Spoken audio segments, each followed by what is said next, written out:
بسم اللہ الرحمن الرحیم۔ السلام علیکم۔ سال بھر کی نیکیاں برباد ہو سکتی ہیں اگر ماہ رمضان میں ایسا کیا تو۔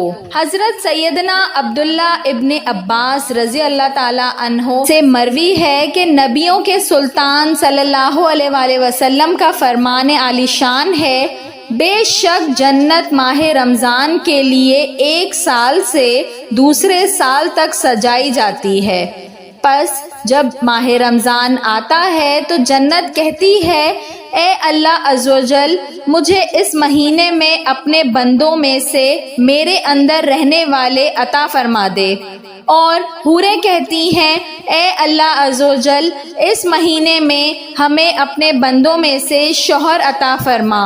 پھر سرکار مدینہ صلی اللہ علیہ وآلہ وسلم نے ارشاد فرمایا، جس نے اس ماہ میں اپنے نفس کی حفاظت کی کہ نہ تو کوئی نشہ آور شے پی اور نہ ہی کسی مومن پر بہتان لگایا اور نہ ہی اس ماہ میں کوئی گناہ کیا، تو اللہ عز و جل ہر رات کے بدلے اس کا 100 حوروں سے نکاح فرمائے گا، اور اس کے لیے جنت میں سونے چاندی یاقوت اور زبرجد کا ایسا محل بنائے گا کہ اگر ساری دنیا جمع ہو جائے اور اس محل میں آ جائے تو اس محل کی اتنی ہی جگہ گھیرے گی جتنا بکریوں کا ایک باڑہ دنیا کی جگہ گھیرتا ہے۔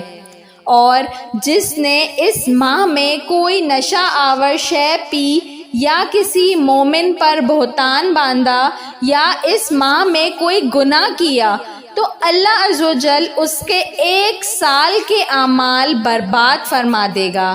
پس تم ماہ رمضان کے حق میں کوتاہی کرنے سے ڈرو، کیونکہ یہ اللہ عز و جل کا مہینہ ہے۔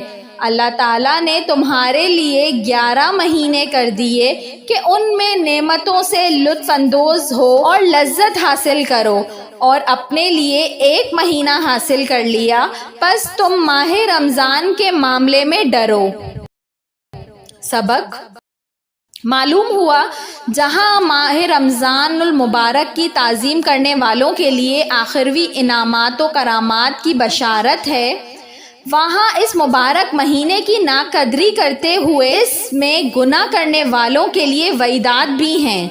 اس حدیث پاک میں نشہ آور چیز پینے اور مومن پر بہتان باندھنے کا خصوصیت کے ساتھ تذکرہ ہے۔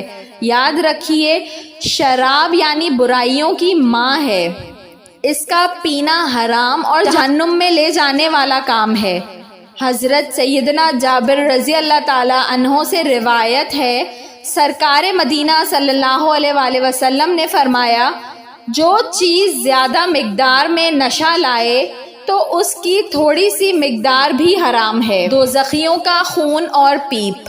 مومن پر بہتان باندھنا بھی حرام اور جہنم میں لے جانے والا کام ہے۔